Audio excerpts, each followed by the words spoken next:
at the 8 o'clock journal. Today we have a special edition with one of our favorite doctors and our favorite politician, Scott Jensen. Welcome back to our show. Thank you very much, Willem. It's good to be on. Yes, it has been a while. We had the elections. Unfortunately, there were some irregularities, and I dare say that we had some fraud going on. The charges are there. There are investigations. It's not going very fast. How is your path to victory going? Because I see a lot of your enthusiasm going on Facebook and other social media. We've been very pleased. As you know, I am running to be the next governor of Minnesota. And over a 3.5-month period of time, I think we've literally set the record in terms of fundraising by a non-incumbent candidate in a statewide race for the Republican Party. We've raised over $650,000, and the candidate in 2018 took more than a year to raise a little more than half of that. So we've been very pleased there. We have almost 300,000 people following us on Facebook. We've got almost 50,000 people following us on Twitter. We have 60,000 people that have joined our email team. We have over 6,000 unique donors. We've got a big presence on TikTok again. We're on Instagram and growing, and we have thousands of subscribers on YouTube. So we've been very gratified. And I think part of the reason for this, Willem, is I think across the planet, people are anxious. They're seeing the encroachment of government on our basic liberties like we've never seen in our lifetime before. And I think people realize that we are in for the fight of our lives to once again retrieve the level of freedom we expect. We're surprised that this could have happened, but here we are. Absolutely, here we are, and it is worldwide.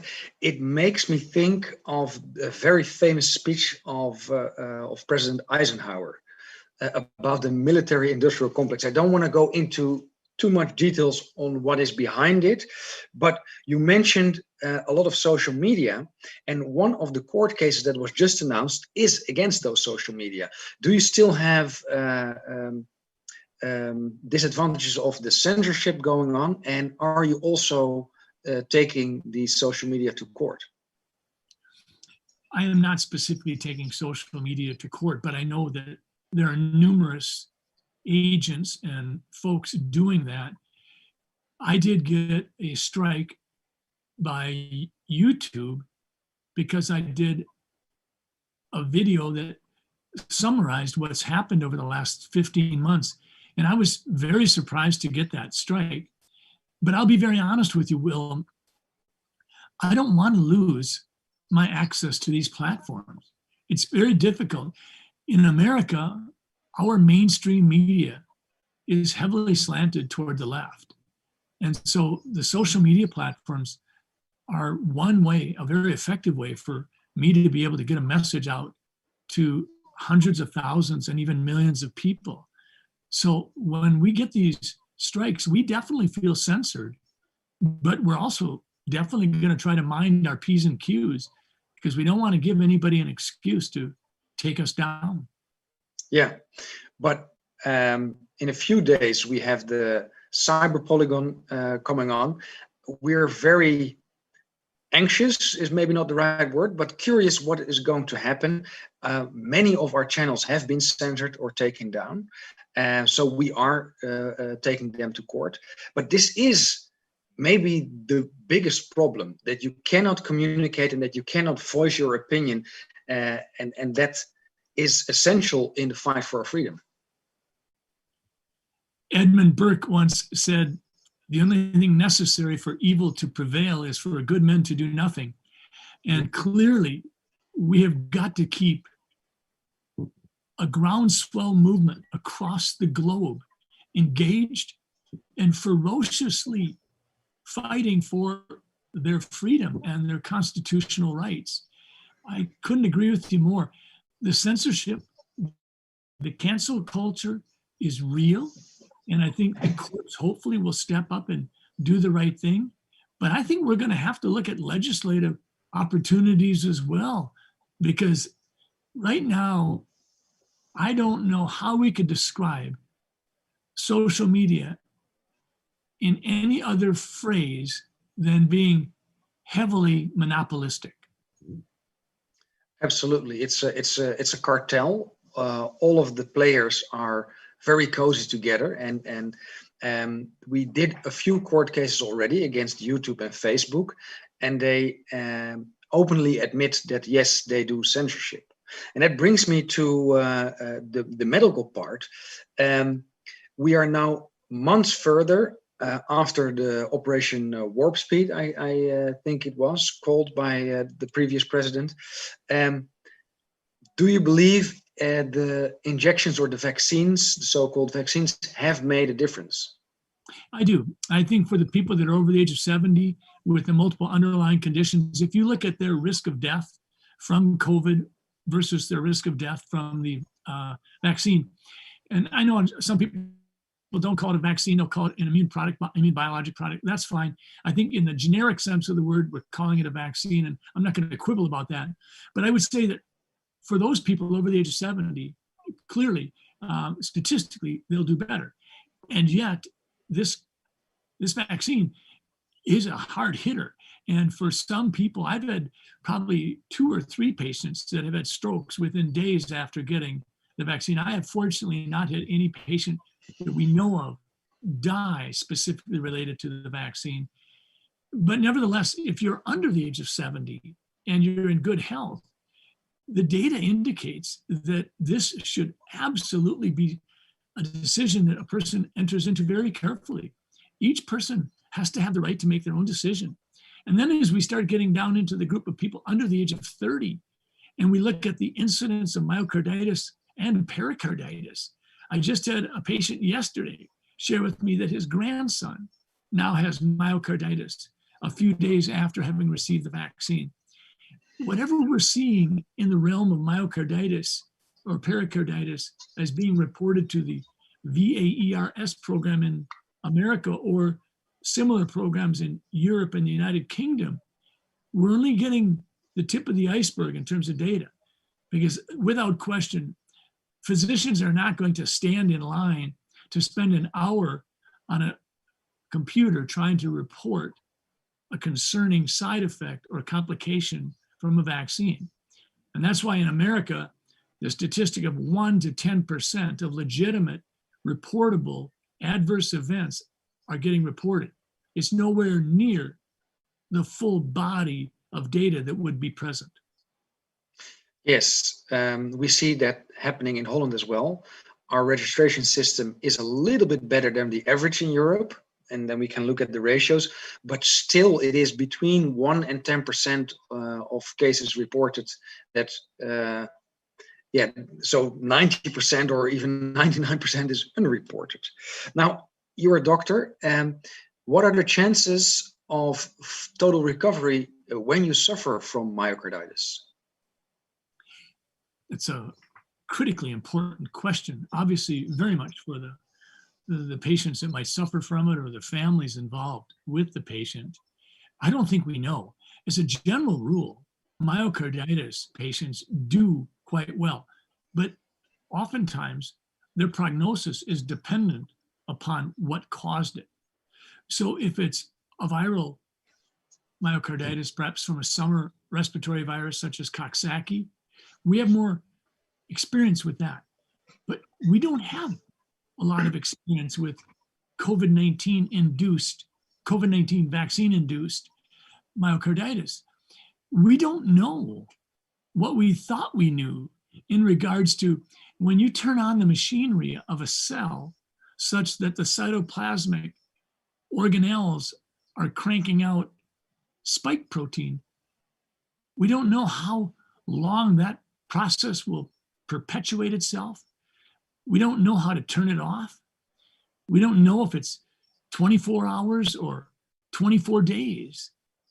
So I think we're on that steep end of the learning curve, and we certainly have had some deaths from likely myocarditis in young people. We had a 13-year-old die in Michigan, I think within 48 to 72 hours after receiving the vaccine, or perhaps even less.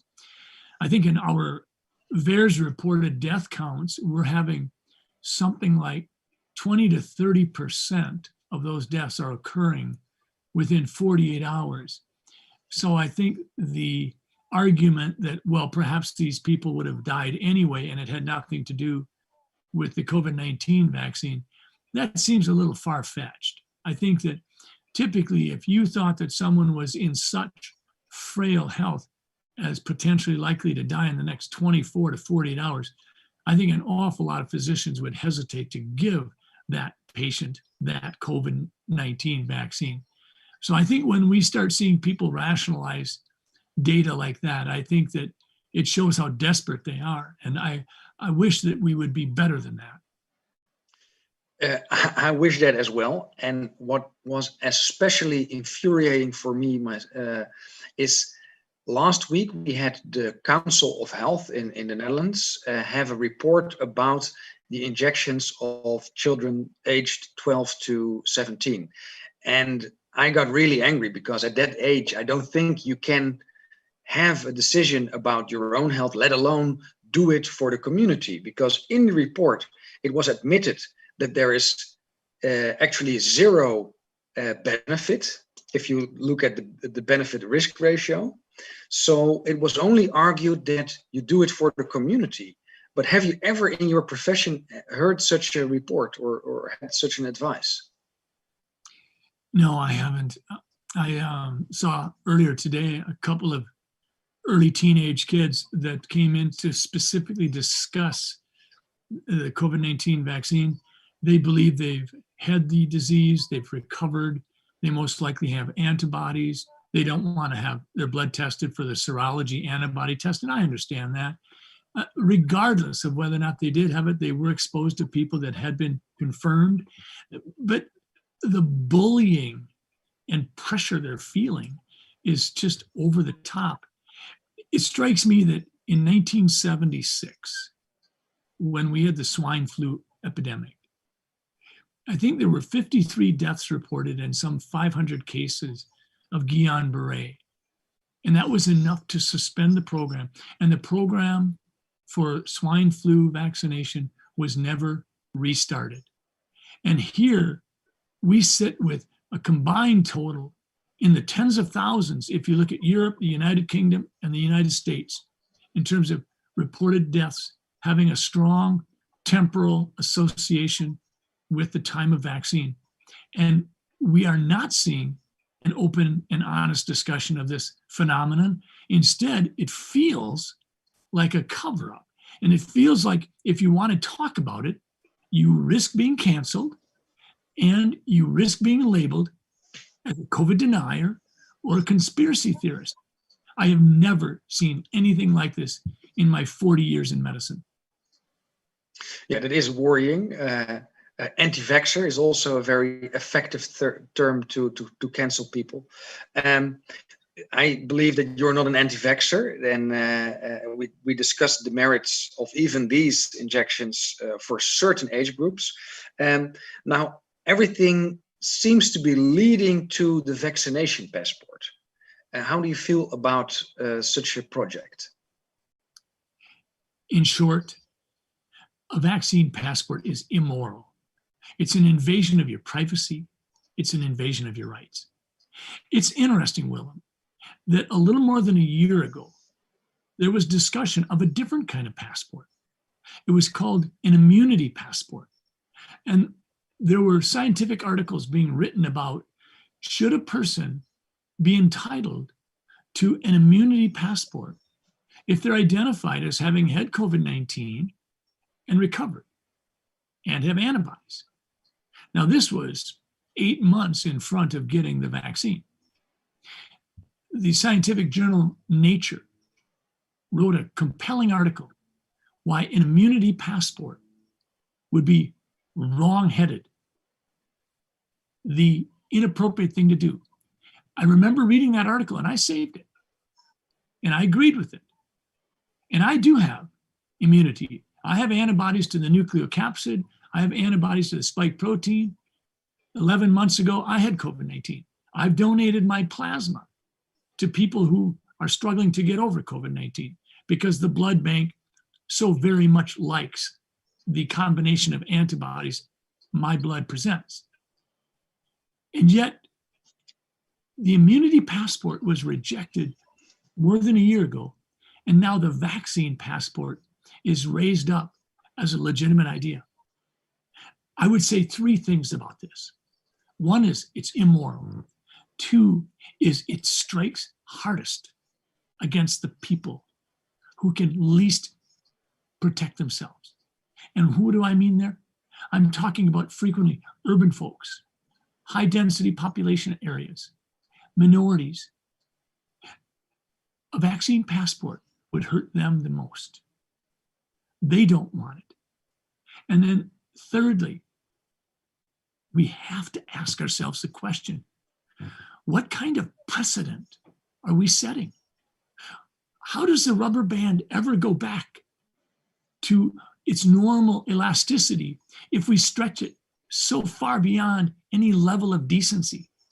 There is a very concerning issue regarding precedent setting. So vaccine passports should be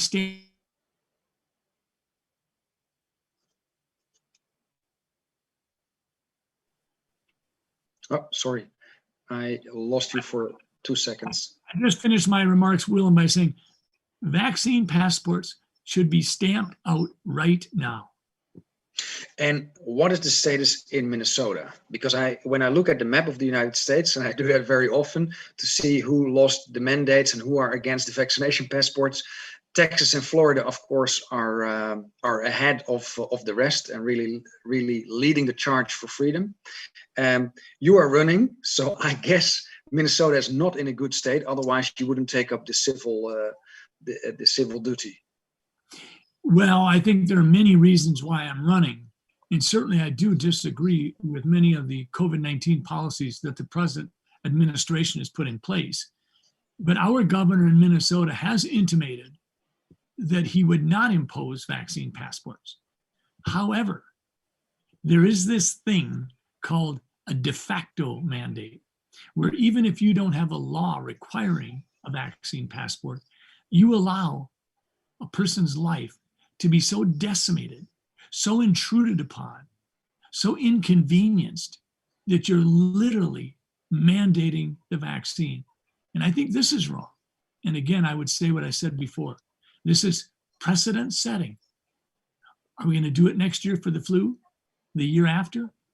If we have a bad summer virus where all of a sudden we're getting more people with diarrhea and vomiting than we expect, are we going to let an elected leader do it then?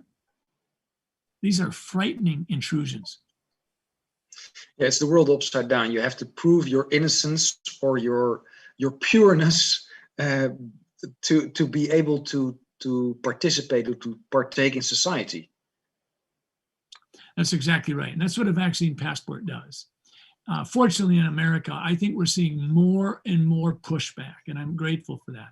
I think we've also seen substantial evidence that regardless of the fact that the Delta variant may be more transmissible, the number of hospitalizations and deaths coming from it are dramatically less, and the recovery and the serology antibodies identified in people who have recovered from the original wild virus of COVID-19 seem to be protected against the Delta variant.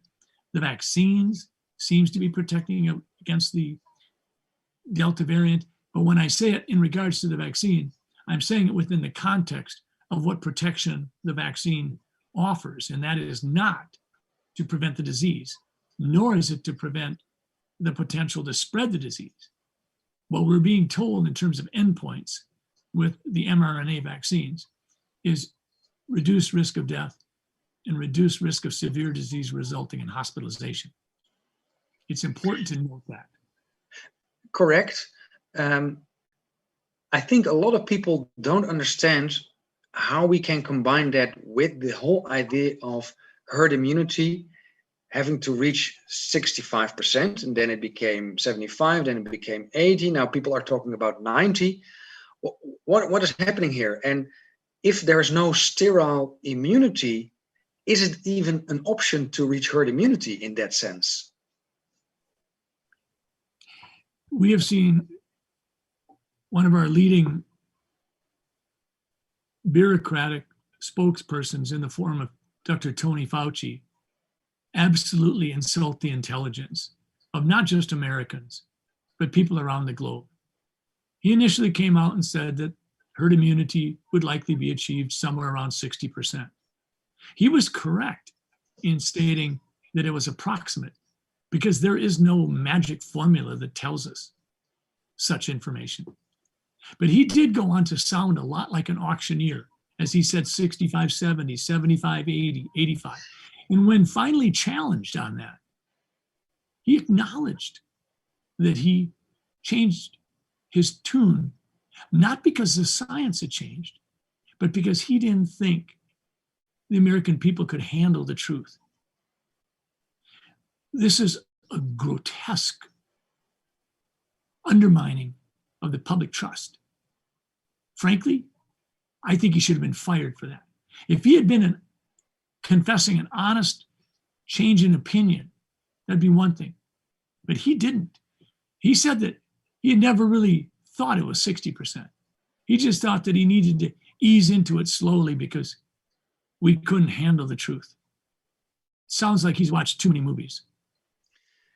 Yeah, it sounds like it. And he is on his post for a long, long time. I see the hashtag Fire Fauci going viral regularly. Jim Jordan, congressman or Senate member of the Republican Party, he is really taking on this case and churning out a lot of damning evidence, I would say. And it's spreading. It's becoming a very large case. Are you aware of it? And do you think it will have consequences for the people like Fauci? And would it even have consequences for the people higher up in the administration? I don't think my opinion has any particular insight. So I would simply say this. I hope there are consequences. I hope there's accountability. I think that we should be doing audits. I think that there are many epidemiologists and physicians and scientists that have acknowledged that the public trust has been undercut and we need to rebuild it. And the best way to build it is to have accountability. And the best way to get accountability is to do audits. So I'm hopeful, but I don't have any inside information or perspective that I could share. You do have inside information about Minnesota. Is everything free and open again? Can you walk around maskless? Don't you have to social distance, etc.? Yes, I think that really where we're at in Minnesota right now is we're doing the common sense things that we've done historically for decades. If you're sick, if you have a low-grade fever or a cough or sneezing, we're telling people, stay home, isolate yourself, make certain that you're not spreading it to others. Occasionally I see people wearing masks, and I think it's a good idea for those people who think that they should. It's a personal choice. Some of these folks are over the age of 80 with multiple underlying medical problems. For them, it may be very reasonable. Some people confound me. Some people are young, have been fully vaccinated, are driving around in a convertible, and the only partner or companion they have is a dog in the front seat, and they're wearing masks. But if they want to, knock yourself out. I completely agree with you. I think the right to say and do and wear what you want is a very strong one and a very important one. The right to self-determine. But when I look at these people, it's not that I feel pity, but compassion, because these people normally, when they didn't have 15 or 16 months of deceit and coercion and a stressful environment, would take rational choices. And at the moment, they are not. And to your point, Willem, there has been much irrationality involved with COVID-19.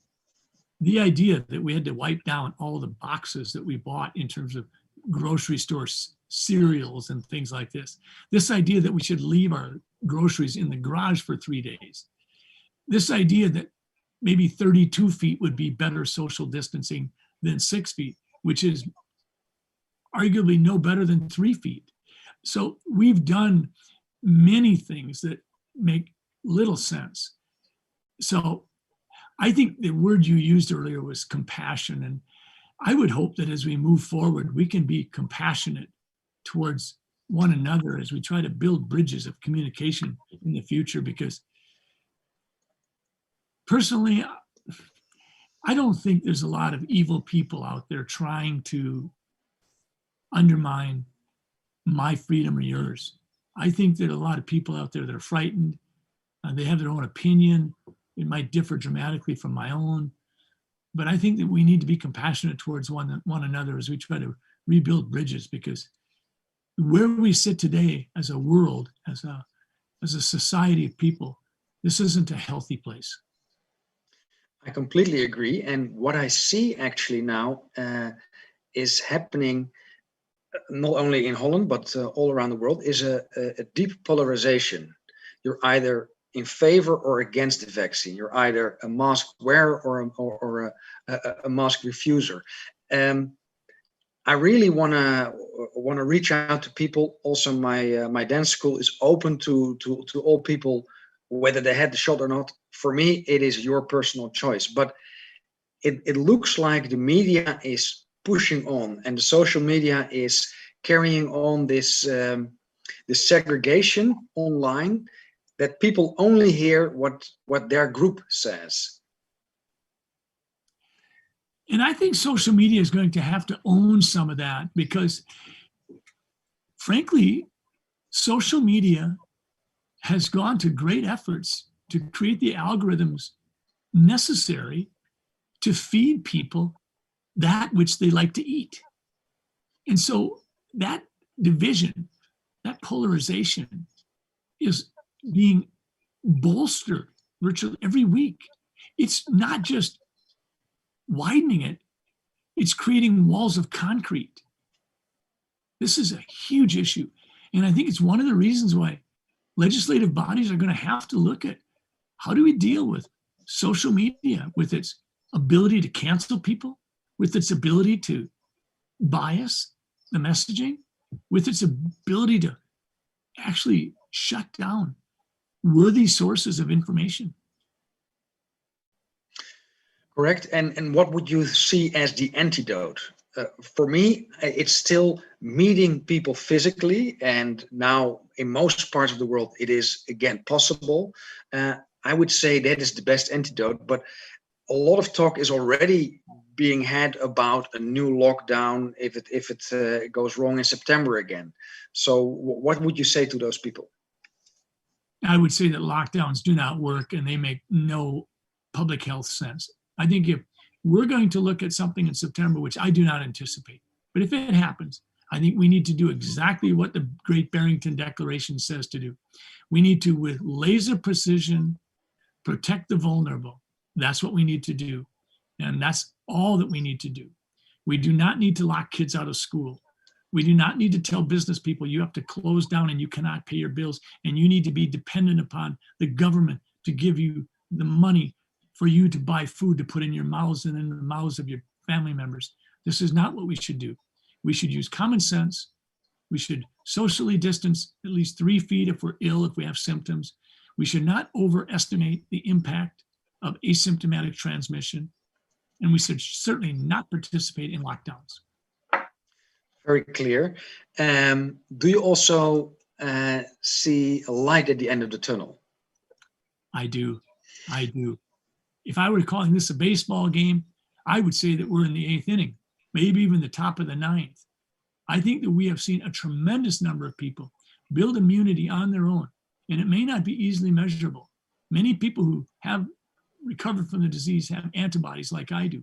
But many people who have recovered from the disease may not have antibodies, but may well have cellular immunity with CD4 and CD8 cells working on their behalf. We know this. And there's probably another significant group that has an intrinsic resistance, whether it be from a genetic quirk of fate or whether it's because of previous exposures to coronaviruses, wherein they developed an immunity that we don't yet have the expertise to measure. There's a lot of these folks as well. So frankly, I am optimistic about the future in regards to COVID-19.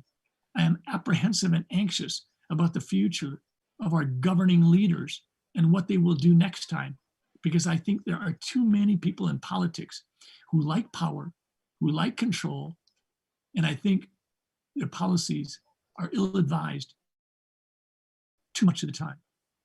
I completely agree, and that's why I think it's so important that everybody participates. Democracy is not just choosing and letting other people clean up the mess. No, it is actively engaging and being electable or electing, but then not only doing that little chore, but taking care of the community and really try to improve your surrounding. And by doing that, I think you will improve the world. And I think, Willem, to your point, this is not about engaging today or tomorrow or for a month. This is about a lesson that needs to be learned by all of us. This is about a wake-up call that we don't get to assume that freedom and individual liberties will always be there for us. We have to be vigilant constantly. And I hope that we never make this mistake again, because I think we did make this mistake. And I think that we trusted elected officials in those first months of the pandemic. And I think we're wondering now, did we trust the right people too much? Yeah, those are excellent questions to be answered. And I hope in the coming months we will answer them. I think we will see a lot more court cases for people who, when they realize they have been defrauded or not have been taken good care of, are getting angry. And this is why I already from the start said we need something eventually like what Nelson Mandela did in South Africa, the reconciliation trials. Before we start a civil war, let's try the other thing. Thank you, Willem. I agree. Is there anything you wish for the people in Holland specifically? I think that I do a lot of reading. I do a lot of talking to folks. I talk with people around the globe. And I would say, hats off to you. You have been powerfully engaged. People ask me, why are the people of Europe more intensely engaged, more willing to set aside the normal routines of life to make certain that they're demonstrating their great passion for freedom and their great concern with what's going on? I don't know the answer to that, but I know that in many ways, the people of Holland, the people of Europe have led the charge. You've been outspoken, you've been civil, you've been demonstrative of your beliefs, and yet you've honored and respected the person next to you. So I would say to you, hats off to you, and thank you for your example. Well, thank you for your example. It was a very pleasant conversation as always. I hope that, of course, you will win the election. It is in 2022. Can people outside of the United States help you? Spread the word. You cannot help me financially. My understanding is that non-citizens cannot donate to our campaign. But I think spreading the word and sharing our message, those things help.